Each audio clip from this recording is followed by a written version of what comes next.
Sehr geehrte Fahrgäste, aufgrund einer falsch gestellten Weiche hält dieser Zug heute nicht in Tannenheim, sondern in Kuvenau. Bitte haben Sie Verständnis, dass unsere Stellwerksmitarbeiter auch mal Fehler machen. Wir wünschen Ihnen weiterhin eine gute Fahrt, Ihre Deutsche Bahn. Und mit diesen Sätzen herzlich willkommen zu einem weiteren Tutorial-Video hier auf meinem Kanal bei Kuvenau. Schön, dass ihr dieses Video angeklickt habt.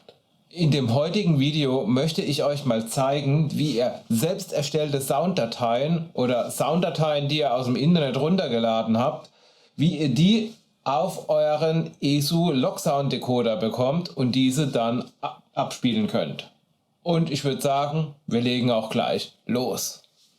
Und wie eingangs eben schon gesagt, gibt es jetzt zwei Möglichkeiten, eigene Sounddateien auf den Decoder zu spielen. Das wäre zum einen die einfache, ihr habt irgendwo euch eine Sounddatei im Internet heruntergeladen und wollt die auf den Decoder aufspielen. Wie das Ganze funktioniert, zeige ich euch im Anschluss. Zunächst möchte ich euch erstmal zeigen, wie ihr eigene Sounddateien erstellt und die dann auf den Decoder bringt. Um jetzt eigene Sounddateien erstellen zu können, benötigen wir zunächst eine Aufnahmesoftware. Ich verwende hier die kostenlose Software Audacity. Den Download-Link findet ihr wie immer in der Videobeschreibung. Und wenn man das Programm ganz neu startet, dann sieht das Programm so hier aus. Und jetzt müssen wir zunächst uns erstmal eine Tonspur anlegen. Das macht man ganz einfach. Hier oben über Spuren neu hinzufügen. Und wir fügen eine Monospur hinzu, weil unser Sounddecoder kann bloß Mono-Sounds abspielen, dann brauche ich den Sound erst gar nicht auf Stereo aufnehmen und eine Stimme ist meistens eine Monospur. So, die fügen wir hier hinzu, die Audiospur. Und was ich auch immer mache, ist die Projektrate hier unten auf 32.000 Hertz oder auf 32 Kilohertz stellen. Denn normalerweise, wenn ihr das Projekt neu startet, ist die Projektrate 44.100 Hertz. Ja, das ist normale CD-Qualität, aber unser Logsound Decoder kann eben nur maximal 31.000 irgendwas, glaube ich, ist es 31.500 Hertz. Da reichen uns vollkommen die 32.000 Hertz aus oder 32 Kilohertz. Und wenn wir soweit alles eingestellt haben, dann müssen wir eigentlich bloß noch unseren Text jetzt aufnehmen und sprechen. Für mich hat es sich als sehr hilfreich ergeben, wenn ich zuvor den Text, den ich sprechen möchte, mir aufschreibe und den parallel auf einem zweiten Monitor mir darstelle, dass ich ihn von dort ablesen kann. Und ihr seht, hier habe ich den Text schon mal geschrieben und den schiebe ich mir jetzt einfach mal auf einen anderen Monitor, könnt ihr jetzt halt nicht sehen. Und jetzt klicke ich hier einfach mal auf Aufnahme und dann spreche ich das Ganze. Sehr geehrte Fahrgäste, aufgrund einer falsch gestellten Weiche hält dieser Zug heute nicht in Tannenheim, sondern in Kuvenau. Bitte haben Sie Verständnis, dass unsere Stellwerksmitarbeiter auch mal Fehler machen. Wir wünschen Ihnen weiterhin eine gute Fahrt, Ihre Deutsche Bahn. So. Somit haben wir das Ganze jetzt hier reingesprochen. Natürlich ist hier vorne jetzt auch noch ein bisschen Mist. Wir können das Ganze jetzt auch einfach mal abspielen. Und dann spreche ich das Ganze. Sehr geehrte Fahrgäste, aufgrund einer falsch gestellten Weiche hält dieser Zug heute nicht in Tannenheim, sondern in Kuvenau. Bitte haben Sie Verständnis, dass unsere Stellwerksmitarbeiter auch mal Fehler machen. Wir wünschen Ihnen weiterhin eine gute Fahrt, Ihre Deutsche Bahn. Also ihr seht, so ist der Text jetzt drin und wie gesagt, das hier vorne, das möchte ich ja jetzt nicht haben. Dann tue ich das einfach hier mit der Maus markieren und drücke auf der Tastatur einmal die Entfernen-Taste und dann ist das Ganze weg. Und auch das Ganze hier hinten, der Rest, den brauchen wir natürlich auch nicht, den löschen wir auch mal weg. Und somit haben wir jetzt hier erstmal unsere Datei. Geehrte Fahrgäste, somit haben wir jetzt mal unseren kompletten Text hier gesprochen. Das Ganze klingt natürlich jetzt noch nicht so richtig nach einer Lautsprecherdurchsage. Ja? Ihr kennt das in der Bahn, die Lautsprecherdurchsagen, die sind immer sehr, sehr blechern, sage ich jetzt einfach mal. Ja? Und das Ganze wollen wir jetzt noch ein bisschen nacharbeiten. Dazu drücke ich jetzt auf der Tastatur einfach mal die Steuerungstaste und parallel die A-Taste, dass ich diese ganze Tonspur markiere. So, und jetzt gehe ich hier oben auf Effekte und gehe hier mal auf meinen Equalizer. Und jetzt seht ihr, hier ist es schon eingestellt, was ich jetzt eigentlich mache. Ich gehe eigentlich her und cutte alle Tiefen weg. Ja, so ziemlich alle Tiefen weg. Ich fange erst bei 400 Hertz an und ich cutte auch so ziemlich viele Höhen weg da hinten. Ja, da kann man sogar noch ein bisschen so runterfahren. Ja, und wenn wir das Ganze uns jetzt vorhören, dann klingt das Ganze folgendermaßen. Sehr geehrte Fahrgäste, aufgrund einer falsch gestellten Weiche hält dieser Zug heute nicht in Tannenheim. Merkt ihr? Jetzt klingt das Ganze schon viel eher nach einer Lautsprecherdurchsage. Ja? Man kann damit jetzt auch noch ein bisschen rumspielen, dass wir hier noch ein bisschen mehr die Höhen rauscutten. Ja? Sehr geehrte Fahrgäste, aufgrund einer falsch gestellten... Ja, also hier könnt ihr dann noch ein bisschen rumspielen. Ich sag, das Ganze hört sich jetzt schon nicht schlecht an und drücke einfach mal auf OK. Und ihr seht, da hat sich auch schon die Kurvenform ziemlich stark verändert. Jetzt können wir das Ganze nochmal komplett laufen lassen. Sehr geehrte Fahrgäste, aufgrund einer falsch gestellten Weiche hält dieser Zug heute nicht in Tannenheim, sondern in Kufenau. Bitte haben Sie Verständnis, dass unsere Stellwerksmitarbeiter auch mal Fehler machen. Wir wünschen Ihnen weiterhin eine gute Fahrt, Ihre Deutsche Bahn. So. Sie hört, das klingt jetzt schon eher. Was aber jetzt allerdings noch fehlt, ist so ein kleines bisschen so ein Hall. Ja, weil die Lautsprecher, die hallen auch meistens so ein bisschen. Das Ganze hallt dann durch den Wagen und so weiter. Ne? Dafür gehen wir nochmal auf Effekte, sagen Echo und Built-in-Effekt Echo. So, und jetzt können wir hier quasi eine Verzögerung einstellen. Die Werte sind jetzt schon, die habe ich jetzt so ermittelt, das hört sich relativ gut an.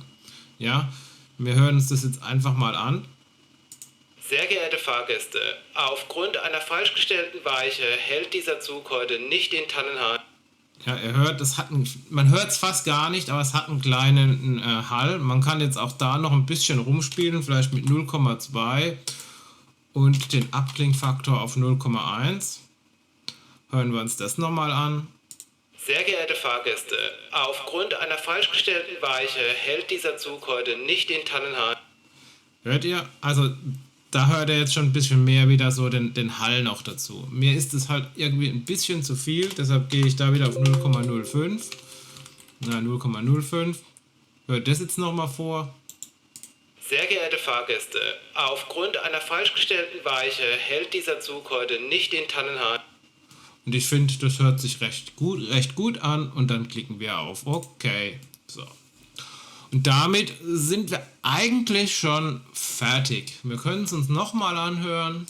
Sehr geehrte Fahrgäste, aufgrund einer falsch gestellten Weiche hält dieser Zug heute nicht in Tannenheim, sondern in Kufenau. Bitte haben Sie Verständnis, dass unsere Stellwerksmitarbeiter auch mal Fehler machen. Wir wünschen Ihnen weiterhin eine gute Fahrt, Ihre Deutsche Bahn. Jetzt gibt es zwei Möglichkeiten, diesen Sound auf den Decoder zu bringen. Die erste ist eigentlich die einfachste. So wie unsere Datei jetzt aussieht, gehe ich einfach hier oben auf Datei exportieren, als Wave exportieren.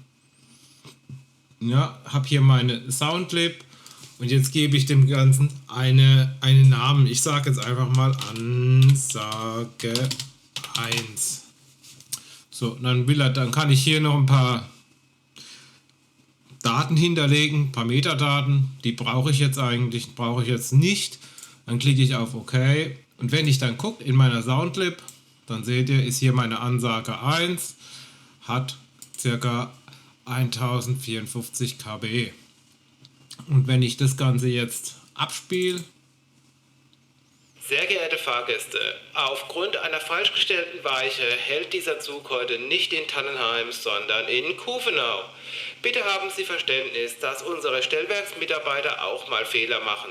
Wir wünschen Ihnen weiterhin eine gute Fahrt, Ihre Deutsche Bahn. Dann haben wir hier unsere Sounddatei. Und jetzt gucken wir uns einfach mal an, wie wir das Ganze jetzt in unseren Decoder reinbringen. Wichtig, ich brauche eigentlich die Originalprojektdatei von meiner Lok. Die entsprechenden Decoder-Projekte oder Decoder-Sound-Projekte könnt ihr euch halt auf der Homepage von ESU unter Projektdateien, Projekts ESU, könnt ihr euch das Ganze ja runterladen. In meinem Fall habe ich das für die V200 schon mal gemacht. Ich habe mir hier bei ESU-Projekte noch einen weiteren Ordner angelegt mit Logsound und hier ist jetzt mein Projekt von der V200 drin, mein Originalprojekt. Ja? So, und das klicke ich jetzt einfach mal doppelt an.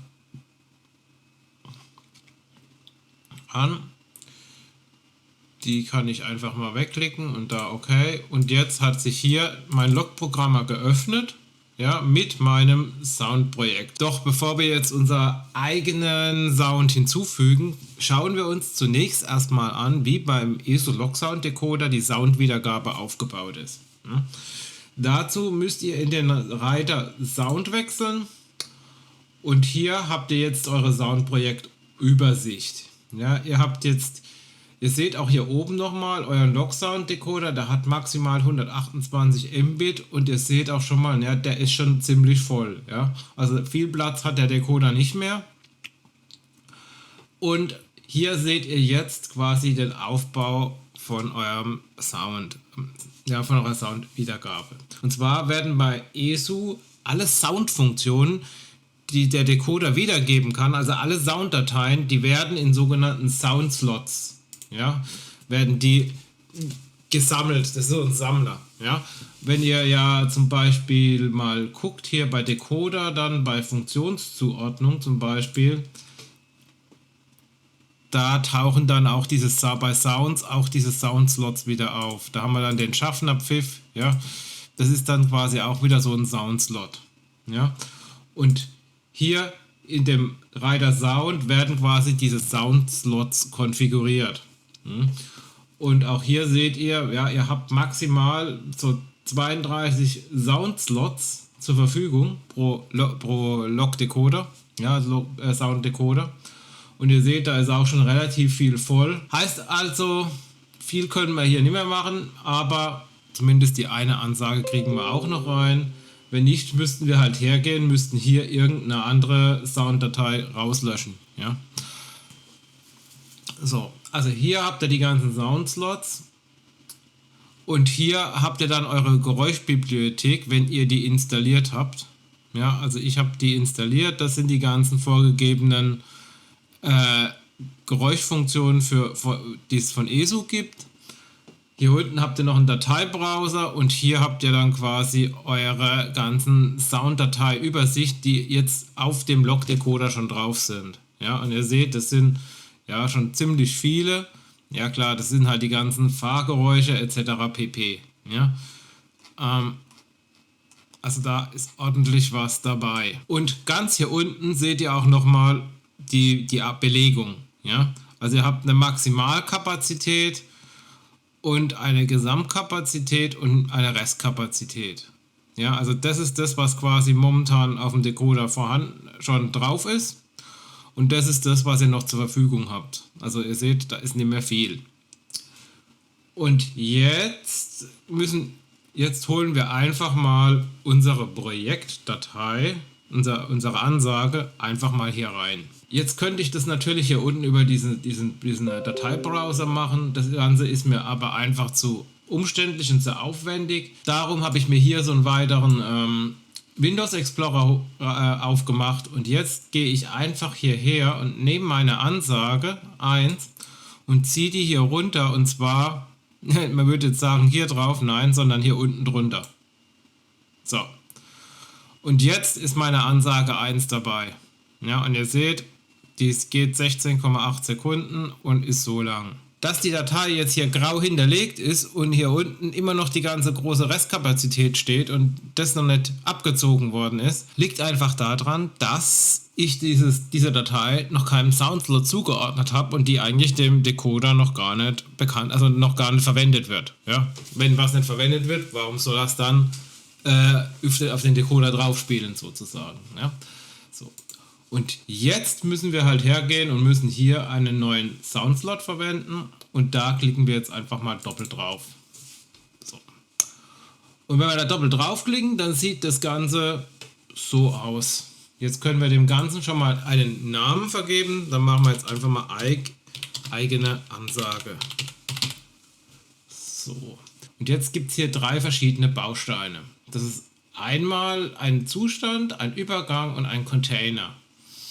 Ein Container lassen wir jetzt einfach mal aus, weil das wird dann Ganze zu komplex, den brauchen wir heute nicht. Da mache ich vielleicht mal ein eigenes Video drüber. Aber wir brauchen zunächst erstmal hier so einen Zustand. So, den fügen wir hier einfach mal ein. Ja. Und hier in dem Zustand, da sagen wir jetzt einfach mal Name Ansage.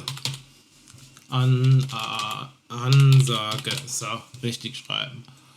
Und hier bei Sample, da holen wir uns jetzt unsere Ansage 1 rein. Ihr seht, wenn ich das draufklicke, geht es hier auf und hier sind unsere ganzen Geräusche, die hier unten quasi drin stehen, kann ich hier auswählen. So, und hier habe ich jetzt meine Ansage 1. Die wähle ich jetzt hier aus und füge die hier zu. So, dann wird das Ganze auch plötzlich gelb. Ne? So. Und jetzt muss ich natürlich noch sagen, wann soll das Ganze abgespielt werden. Dazu brauche ich einen Übergang. Da klicke ich jetzt einfach drauf und klicke hier bei Mute drauf und gehe hier zu meiner Ansage. So, und jetzt steht hier True. Ja, bringt auch erstmal nichts, denn ich muss jetzt noch eine Bedingung anlegen. Und zwar sage ich jetzt Bedingung plus Register. Da gehe ich auf Function, weil ich will das ja, wenn ich auf eine Funktionstaste drauf drücke, ja, und Operation gleich True. Ja, ich könnte jetzt auch False, bringt mir aber nichts, weil True ist, dann, wenn die Funktion aktiviert wird, soll er die Ansage abspielen. Okay. So. Hier bei der Ansage übrigens könnt ihr dann noch verschiedene Parameter festlegen. Ja, ihr könnt jetzt auch sagen, ja, das soll das in einer Wiederholung. Ja, er soll das Ganze wiederholen, macht hier jetzt wenig Sinn. Ja, er könnte es eine Endlosloop laufen lassen, macht auch wenig Sinn. Ja, also ihr habt ja noch verschiedene Parameter, da gehe ich jetzt aber auch gar nicht näher drauf ein. So, wichtig ist jetzt noch, wir müssen jetzt noch quasi sagen, was soll passieren, wenn die Ansage fertig ist. Ja, das ist jetzt wichtig, wir müssen immer einen geschlossenen Funktionskreis haben. Deshalb gehen wir nochmal auf Übergang, klicken jetzt bei Ansage drauf und gehen hier wieder zu Mute drüber. Und hier lassen wir einfach 1 True. Ja, da lassen wir das einfach drin und haben jetzt so quasi hier eine fertige Ansage generiert. So. Und wenn wir jetzt zum Beispiel, jetzt können wir das Ganze mal zumachen. Und jetzt seht ihr hier eigene Ansage. So. Und jetzt können wir auch hier auf Simulator einfach mal draufklicken. Jetzt öffnet sich der hier unten und jetzt kann ich einfach mal auf Function drücken. Und dann seht ihr: Sehr geehrte Fahrgäste, aufgrund einer falsch gestellten Weiche hält dieser Zug heute nicht in Tannenheim, sondern in Kuvenau.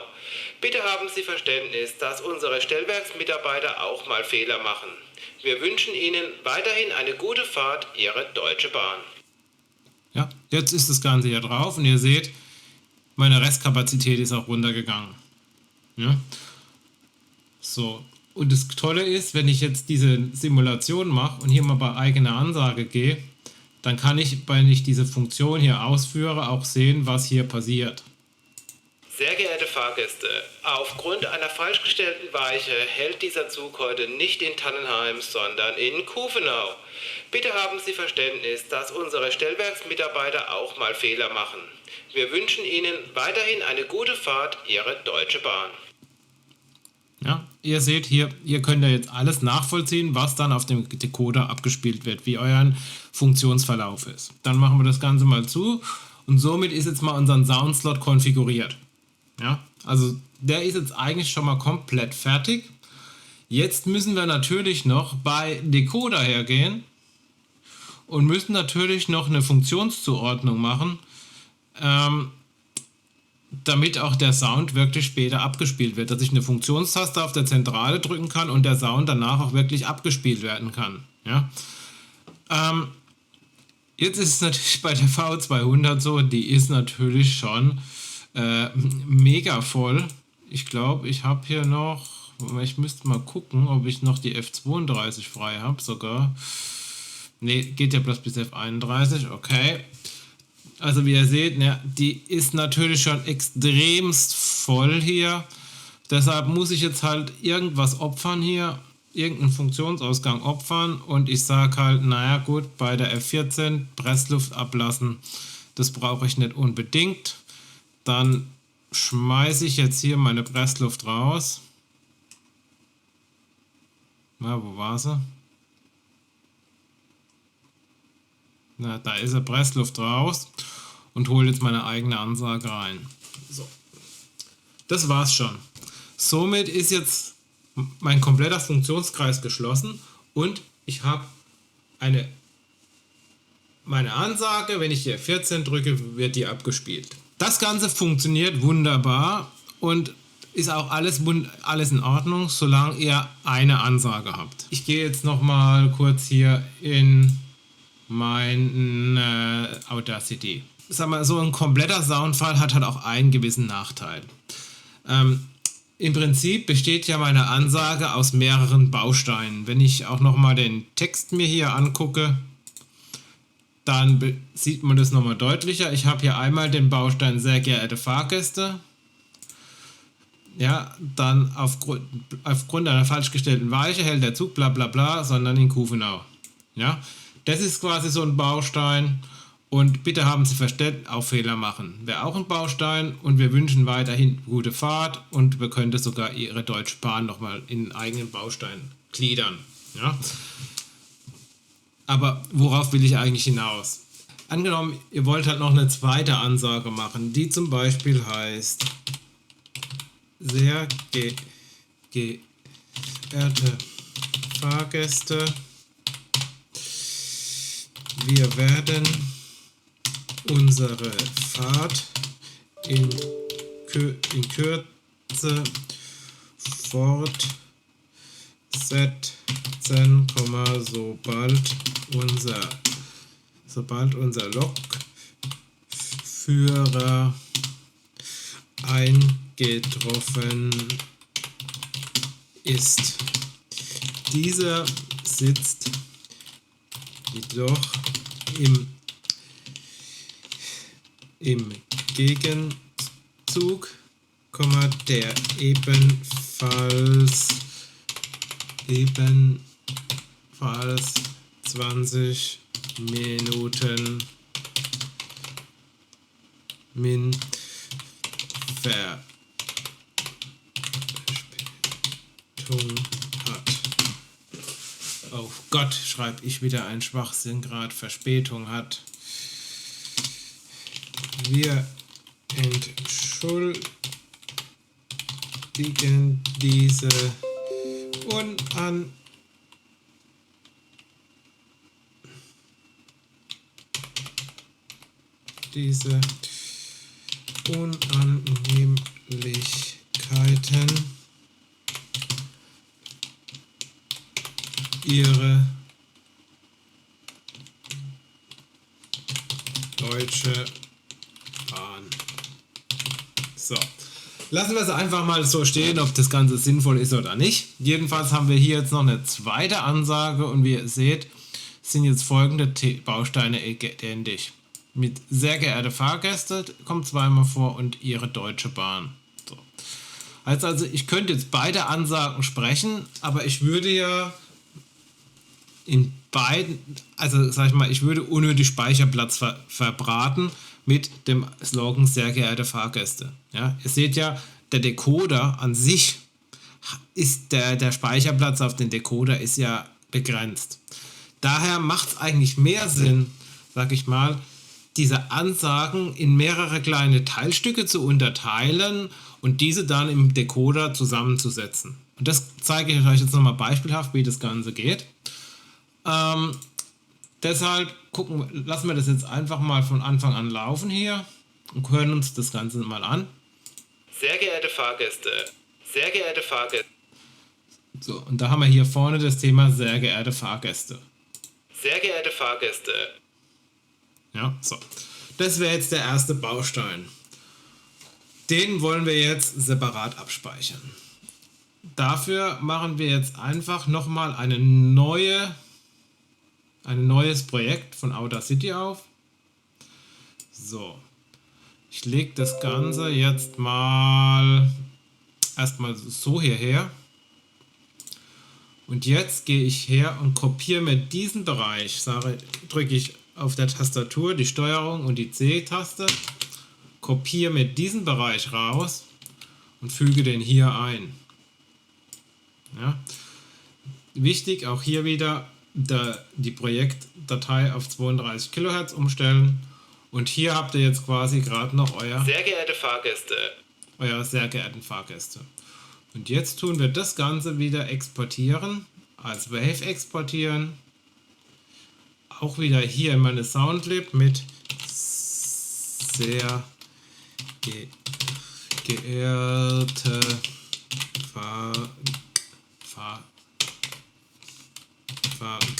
Fahrgäste. So, das speichern wir hier ab. Und so mache ich das jetzt Stück für Stück für die komplette Ansage. Vielleicht auch noch so einen kleinen Tipp bei Audacity. Ihr seht ja jetzt die ganze Datei auf einmal. Und vielleicht ist es auch wichtig, dass man einfach mal das ein bisschen detaillierter auflöst, um Anfang und Ende zu sehen. Dazu kann man hier relativ einfach hineinzoomen, indem ihr die Steuerungstaste drückt und euer Scrollrad von der Maus bewegt. Und dann seht ihr, dann könnt ihr das ganze Ding näher reinzoomen. Ja. Und jetzt könnt ihr den nächste Sample abspielen von hier. Ich würde jetzt einfach mal sagen, der geht von hier, halt ein bisschen vorne dran noch, von hier bis hierher. Aufgrund einer falsch gestellten Weiche hält dieser Zug heute nicht in Tannenheim, sondern in Kufenau. Na, das ist unser nächster Sample. Auch den kopiere ich wieder raus. Nehme mein zweites Projekt, kopiere ihn hier rein. Ich mache mal den Rest und dann sehen wir uns wieder. So, wie ihr jetzt sehen könnt, habe ich jetzt hier meine ganzen einzelnen Schnipsel mit sehr geehrte Fahrgäste, Weiche falsch gestellt, Stellwerkfehler, gute Fahrt und Deutsche Bahn. Und damit werden wir uns jetzt unsere Ansage zusammenbauen. Dazu gehe ich jetzt einfach mal her, schiebe mir das auf einen anderen Monitor, dass es einfacher geht. Dazu werde ich jetzt einfach hier erstmal diese Ansage hier rauslöschen. So. Und werde jetzt meine ganzen einzelnen Wave Samples, die werde ich jetzt hier reinziehen.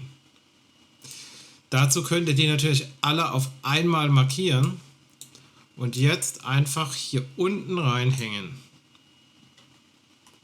Und wie ihr seht, ja, Pfeifendeckel. Ich habe Mist erzählt, müsst ihr nämlich alle einzeln reinziehen. Er macht es nämlich nicht auf einmal. Gut, dann halt Stellwerkfehler, Deutsche Bahn, gute Fahrt, Weiche falsch gestellt und sehr geehrte Fahrgäste. So, ihr seht, jetzt sind sie hier alle einzeln hier drin. Ja. Und jetzt müssen wir natürlich wieder in unseren Soundslog rein und die eigene Ansage aufmachen. Und wie ihr seht, ja, wen wundert, hier ist natürlich kein Sample mehr drin. Weil, warum wohl? Weil wir die Datei gelöscht haben, ne? Dumme Frage, ne? So, dann, jetzt müssen wir das Ganze natürlich zusammenbauen. Und jetzt löschen wir das hier mal raus. So. Jetzt tue ich erstmal hier ein paar Zustände reinkopieren. Ja. Ich brauche jetzt natürlich für jeden einzelnen Schnipsel brauche ich so einen Zustand. So. Den machen wir mal so ein bisschen mit Abstand. Ihr werdet auch gleich sehen, warum ich das Ganze mache. So. Jetzt kann ich natürlich das hier mit sehr geehrte Fahrgäste nennen. Ja, und da hängen wir unseren Sample rein. Sehr geehrte Fahrgäste. So, damit ist das Teil mal dazu. Ja, wenn ich es noch richtig schreibe. Und Fahrgäste lassen wir auch mal mit So, dann sieht es, ja, okay. Könnte man sogar noch ein bisschen kürzer schreiben. Okay, egal. Es geht ja um den Ding. So, dann schreiben wir hier drin Weiche falsch. Ja, und nehmen natürlich hier unseren Sample Weiche falsch. So. Dann machen wir hier Stellwerk. Achso, Stellwerkfehler. Ha? Okay, geht so auch. Dann machen wir hier Stellwerk.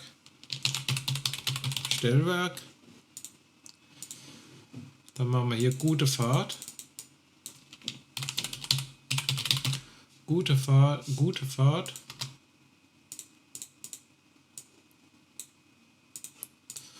So, und noch ein Zustand. Hier hinten hin. Deutsche Bahn. Und nochmal ein Sample. So. Jetzt müssen wir natürlich die ganzen Dinger wieder verbinden. Einfach nur so verbinden, immer mit True.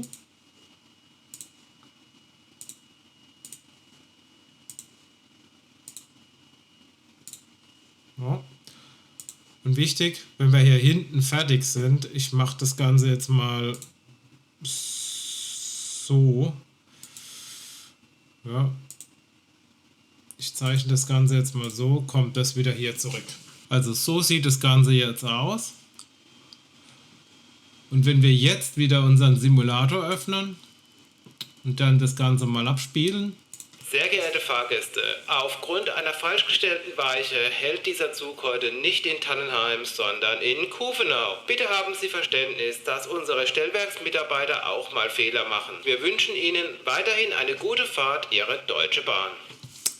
So, ihr seht, also der gleiche Effekt. Ja, und wir haben jetzt halt unsere Komplettansage in mehrere Schnipsel unterteilt und haben die jetzt hier drin im Decoder zusammengefügt. Das Endergebnis ist halt das gleiche. Wenn ihr euch das jetzt allerdings nochmal angehört habt, habt ihr gemerkt, ja, das geht alles relativ schnell hintereinander.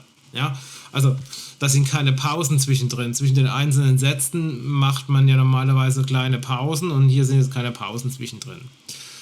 Das habe ich bewusst gemacht, dass ich die rausgelöscht habe, damit ich eben das später individuell zusammenbauen kann. Hört sich jetzt aber ein bisschen doof an. Deshalb bauen wir jetzt hier noch ein paar künstliche Pausen zwischen rein.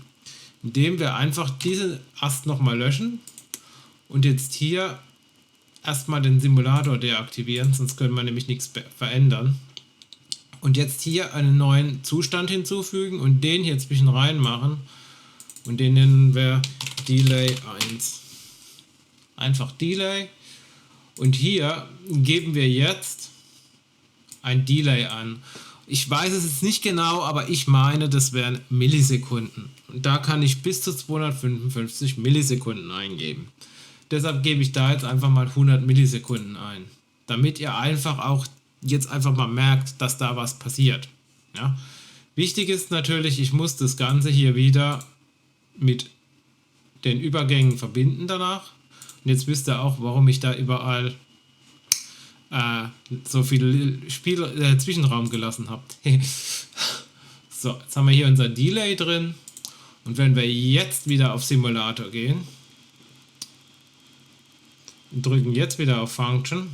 Sehr geehrte Fahrgäste, aufgrund einer falsch gestellten Weiche hält dieser Zug heute nicht in Tannenheim, sondern in Kuvenau. Bitte haben Sie Verständnis, dass unsere Stellwerksmitarbeiter auch mal fehlen. So, habt ihr es gesehen? Er ist quasi kurz hier auf Delay gesprungen und hat hier eine kurze Verzögerung gemacht. 100 Millisekunden ist natürlich jetzt nicht viel. Deshalb gehe ich jetzt mal auf 255 und sage ihm, er soll das 4-mal wiederholen, damit er einfach mal merkt, dass da auch wirklich was passiert. Wichtig, wenn ihr sowas macht, immer erstmal den Simulator deaktivieren und dann wieder aktivieren, weil nur so wird eure Änderung auch gerendert. Wenn wir jetzt wieder draufklicken. Sehr geehrte Fahrgäste, aufgrund einer falsch gestellten Jetzt habt ihr bemerkt, wie lange nämlich heute nicht in Tannenheim, hier die Pause eingelegt hat. Ja, ist natürlich jetzt ein bisschen lang. Ja, ich mache jetzt natürlich hier wieder 1 rein und gehe hier auf, sag ich mal, 50 Millisekunden. Ja, und das Ganze bastel ich jetzt quasi hier nochmal zwischen rein. Ja, mache jetzt hier nochmal einen Zustand rein, schreibe hier nochmal rein Delay 2 und mache hier auch mal, dann machen wir mal 100 rein. So.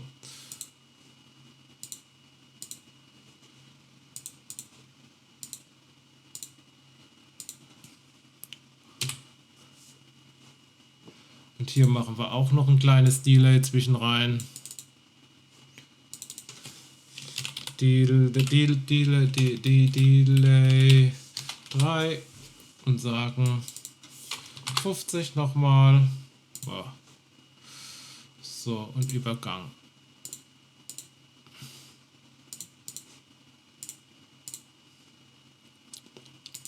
So, und da dazwischen, das lasse ich so. Simulator aus, Simulator ein, testen. Sehr geehrte Fahrgäste, aufgrund einer falsch gestellten Weiche hält dieser Zug heute nicht in Tannenheim, sondern in Kufenau. Bitte haben Sie Verständnis, dass unsere Stellwerksmitarbeiter auch mal Fehler machen. Wir wünschen Ihnen weiterhin eine gute Fahrt, Ihre Deutsche Bahn. Seht ihr? Und so hört sich doch das Ganze jetzt gut an und so können wir das jetzt auch auf den Decoder spielen. Und der Vorteil ist halt einfach, ich kann jeden einzelnen Soundschnipsel jederzeit wieder anders da verwenden, anders da kombinieren. Ja? Mit der Ansage, mit einer Komplettansage ist es halt einmal drauf, das Ding ist zusammen. Ja? Deshalb wollte ich auf jeden Fall euch das nicht vorenthalten und wollte euch das auch nochmal zeigen. Und somit, seht ihr, sind die Dinger jetzt hier auch nicht mehr grau hinterlegt, sondern die sind alle zugeordnet und meine Restkapazität ist in die Knie gegangen etwas. Ja. Natürlich geht hier jetzt noch so viel mehr. Ja. Also gerade dieser Soundkonfigurator, der ist sowas von komplex und so viel, da habt ihr so viele Möglichkeiten, da könnte man, glaube ich, 20.000 Videos drüber machen. Mich würde auf jeden Fall mal interessieren, gefällt euch sowas, wenn ich euch sowas zeige? Habt ihr Interesse, dass ich da mehr drüber mache? Dann schreibt mir es doch gerne mal in die Kommentare. Und bevor ich das Ganze jetzt auf den Decoder überspiele, zeige ich euch noch, was ihr machen müsst, wenn ihr eine fertige Sounddatei euch aus dem Internet geladen habt, was ihr da noch machen müsst, um die auf den Decoder zu kriegen. Dazu bin ich jetzt mal wieder in meiner Soundlab und habe mir jetzt einfach mal dieses Einsteigen 1 rausgesucht. Ja, das Ganze ziehe ich jetzt mal kurz hier in mein Audacity rein. Dann bringt er hier immer noch mal so eine Warnung. Ja, ich sage eigentlich immer, die Datei direkt aus dem Original lesen. Okay. So, und jetzt ist das Ganze hier drin. Jetzt können wir uns das mal kurz anhören. Na? Ich muss es, glaube ich, markieren erst. Bitte einsteigen, die Türen schließen und Vorsicht bei der Abfahrt des Zuges. Das ist jetzt so noch eine zusätzliche Datei, die ich gerne auf meine Lok spielen würde. So. Wie ihr sehen könnt, liegt uns der ganze Soundfile jetzt als Stereo vor. Ja, und Stereo bringt uns auf dem Decoder nichts. Deshalb gehen wir zunächst her, nehmen diese Spur, gehen hier oben auf Spuren und sagen Mix Stereo zu Mono heruntermischen. So, dadurch wird das Ganze nur noch eine Mono-Datei. Und wir müssen hier unten noch die Projektrate umstellen auf 32.000 Kilohertz. Ja, und das war es eigentlich schon. Jetzt kann ich wieder hergehen, kann sagen Datei exportieren, als Wave exportieren, einsteigen und ich mache jetzt, jetzt muss man sich halt irgendwas einfallen lassen. Ich würde die Originaldatei nämlich immer belassen und dann schreibe ich da ESU hinten dran zum Beispiel. Einsteigen, 1 ESU und speichern. Und jetzt sehen wir hier nämlich den Unterschied auch. Ich habe jetzt hier diese Einsteigen 1 ESU, die reduzierte, ja, und die hat jetzt bloß noch 321 KB anstatt die ursprüngliche. Ja, auch das ist ein Grund, warum ich das Ganze vorher bearbeiten sollte. Ja, und jetzt brauchen wir eigentlich nichts anderes zu machen, wie wieder in unser Soundprojekt von ESU zu gehen, unsere Einsteigen 1 zu nehmen und hier unten drauf zu ziehen. Jetzt ist sie hier drin. Ja, das reicht gerade noch so von der Größe. Und jetzt gehen wir hier wieder, jetzt machen wir das hier mal zu. Und jetzt nehmen wir uns hier so den Sound Slot 5, machen den Zustand rein, sagen hier Einsteigen 1 ESU. Ja, fügen das Ganze hier hinzu. Ja, machen einen Übergang rein. Zack. Sagen hier Bedingung, Operation, Function gleich True. So, machen wieder einen Zustand zurück. Bam. So, und damit wäre auch dieser Soundslot, den können wir jetzt noch einsteigen. Neu nenne ich es jetzt einfach mal. Wichtig, dass wir halt das danach wieder, dass wir das Ganze danach wieder finden. Ne? Jetzt gehen wir auch mal auf Simulation kurz. Bitte einsteigen, die Türen schließen und Vorsicht bei der Abfahrt des Zuges. Zack, funktioniert. Simulator zu. Das Ganze ist dabei. Und jetzt müssen wir natürlich wieder in unseren Decodern. Jetzt wird es langsam echt kritisch. Da jetzt noch eine Funktion zu finden. Ich sage jetzt mal die M15, diese alternative Last, die brauche ich nicht unbedingt. Die ist mir jetzt sowas von egal. Ich gehe jetzt her und sage hier, okay, einsteigen neu. So, ich habe meine Lok jetzt hier mal auf den Rollenprüfstand gestellt und dahinter ist der Log-Programmer. Und jetzt werden wir diese ganzen Sounddateien mal auf den Sounddecoder schreiben. Das Problem ist, ich kann jetzt nicht einfach die Differenz schreiben, sondern ich muss jetzt leider Gottes das ganze Soundprojekt erneut auf den Decoder übertragen. Und ihr werdet gleich sehen, das dauert sehr, sehr lange. Dazu klicke ich jetzt hier oben auf diesen Button, ja, auf diese Doppelnoten mit dem Pfeil, mit dem roten Pfeil. Da klicke ich jetzt drauf. Na, nochmal, so. Und da steht es auch schon, die Sounddaten werden auf den Decoder geschrieben. Abbrechen. Das beinahe hätte ich jetzt nämlich einen Fehler gemacht. Und zwar ist es folgendes. Das, was ihr hier seht, ist, sag ich mal, das, was ich hier geöffnet habe, ist ja die Original-Projektdatei von ESU. Jetzt ist es natürlich so, dass ich an meiner Lok aktuell schon ein paar CV-Änderungen vorgenommen habe. Ja, ich habe unter anderem ein paar Soundeinstellungen verändert vom Fahrgeräusch etc. pp. Die will ich natürlich jetzt nicht erneut machen, sondern die möchte ich natürlich retten. Aus dem Grund lese ich jetzt erstmal alle die Decoder-Daten ein. Ja? Wichtig, wenn ihr das macht, euer Soundprojekt bleibt so, wie es ist. Ja, ich lese jetzt einfach nur die ganzen CVs nochmal ein. So, und dann fragt er mich, sollen die Werte in das aktuelle Projekt übernommen werden? Ja. So. Und jetzt liest er quasi die ganze Decoder-Konfiguration aus. Und jetzt seht ihr natürlich, hier hat sich sofort was verändert wieder. Und zwar meine eigene Ansage, klar, die hatte ich ja jetzt schon in dem Dings drin, ja. Aber hier, was ich eben gemacht habe mit der Abfahrt 1 oder mit dem Abfahrtsound 1, das ist natürlich jetzt wieder hinüber. Das muss ich natürlich jetzt hier wieder neu machen.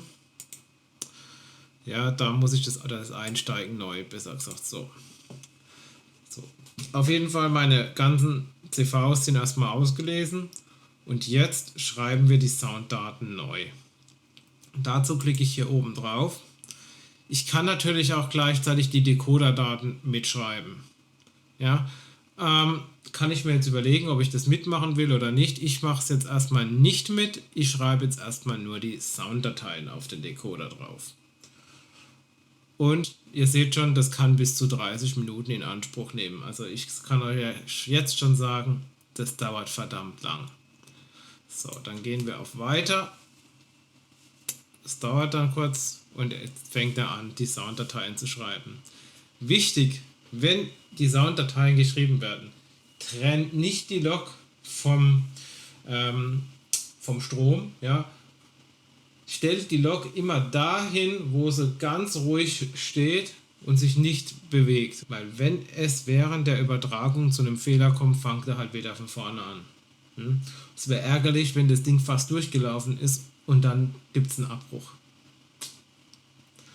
So, wir warten jetzt mal ab, bis das Ganze übertragen ist und danach sehen wir uns wieder. So, also, das Soundprojekt ist jetzt auf die Lok geschrieben. Ich muss sagen, unterm Strich hat es sogar noch länger wie eine halbe Stunde gedauert.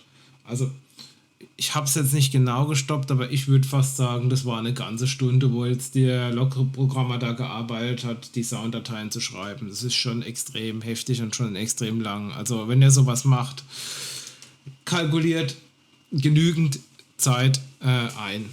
Ne? Auf jeden Fall ist das Ganze jetzt drauf und was natürlich jetzt noch fehlt, ist natürlich die ganze CV-Konfiguration. Ja? Ich habe ja vorhin die alten CVs erstmal ausgelesen, aber ich habe jetzt noch ein paar Änderungen gemacht und die muss ich natürlich jetzt noch übertragen. Ja, und das mache ich ganz einfach, indem ich hier oben auf dieses Symbol hier klicke. Nochmal, so. Genau. Und dann einfach auf Weiter. Der Vorteil, das dauert wirklich nicht lange. Voilà, schon geschehen. Und ab sofort können wir jetzt unter der F14 unsere eigene Ansage abrufen und unter der F15 das neue einsteigen. Und das testen wir jetzt einfach mal. Wir wechseln in den Führerstand, gehen auf Go und klicken einfach mal auf die F14. Sehr geehrte Fahrgäste, aufgrund einer falsch gestellten Weiche hält dieser Zug heute nicht in Tannenheim, sondern in Kuvenau. Bitte haben Sie Verständnis, dass unsere Stellwerksmitarbeiter auch mal Fehler machen. Wir wünschen Ihnen weiterhin eine gute Fahrt, Ihre Deutsche Bahn. Seht ihr? Da haben wir den Sound und hier auf F15 haben wir Bitte einsteigen, die Türen schließen und Vorsicht bei der Abfahrt des Zuges. Da haben wir die andere Ansage. Wenn ihr jetzt denkt, naja, okay, gut, die Ansage ist noch ein bisschen laut, dann liegt das daran, dass ich bei Decoder bei Soundslot-Konfiguration bei der eigenen Ansage momentan hier eine extrem hohe Lautstärke drin habe. Ja? Die kann man natürlich noch ein bisschen zurücknehmen. Gehen wir mal so auf 150%. Und bei dem Einsteigen neu, da könnten wir sogar noch ein bisschen hochgehen. Und dann müssen wir natürlich die Decoder-Daten wieder schreiben. Das Schöne ist, die ganze Lautstärkeneinstellung, die kann ich ohne Soundübertragung verändern, sondern einfach nur über die CVs.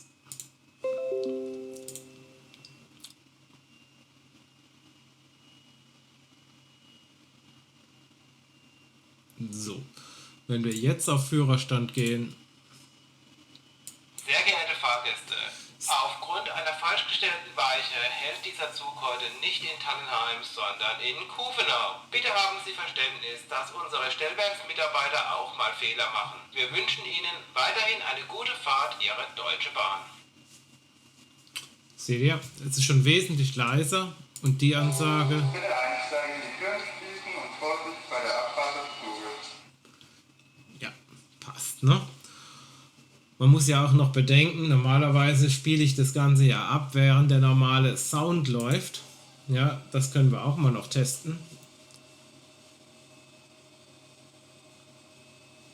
Das dauert natürlich ein bisschen, bis jetzt die Motoren angesprungen sind.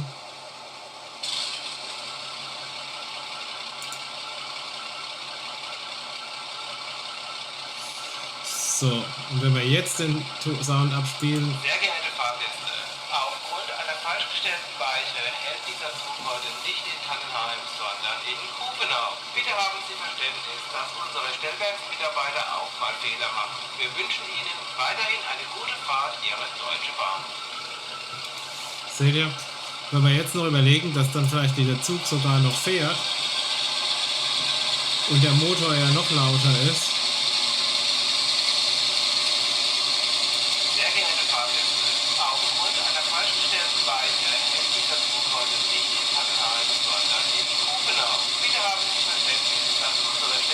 Mitarbeiter auch mal Fehler machen. Wir wünschen Ihnen weiterhin eine gute Fahrt Ihrer Deutschen Bahn. Seht ihr, so einfach ist das Ganze, eine eigene Sounddatei zu erstellen und auf den Decoder drauf zu spielen. Was natürlich jetzt noch nicht stimmt, ist hier diese Symbolzuordnung. Ja, das hat vielleicht der ein oder andere schon gemerkt, die passt natürlich hinten und vorne nicht. Die müsste ich natürlich jetzt noch über Informationen, hier bei Funktionen müsste ich das Ganze jetzt noch ändern. Ja gut, da ich momentan weder MFX noch DCC oder Railcom Plus benutze, wo diese ganzen Daten übertragen werden, ist mir das jetzt erstmal eigentlich komplett egal, muss ich sagen. Nee, es ist mir nicht eigentlich, sondern es ist mir komplett egal. Sollte ich das natürlich irgendwann mal ändern, muss ich da natürlich auch nochmal dran. Auf jeden Fall hoffe ich wieder, dass euch dieses Video gefallen hat. Wenn es euch gefallen hat, würde ich mich gerne über einen Daumen nach oben freuen. Und ansonsten wünsche ich euch wieder eine gute Zeit und ich hoffe, wir sehen uns im nächsten Video wieder. Bis dahin, euer Björn.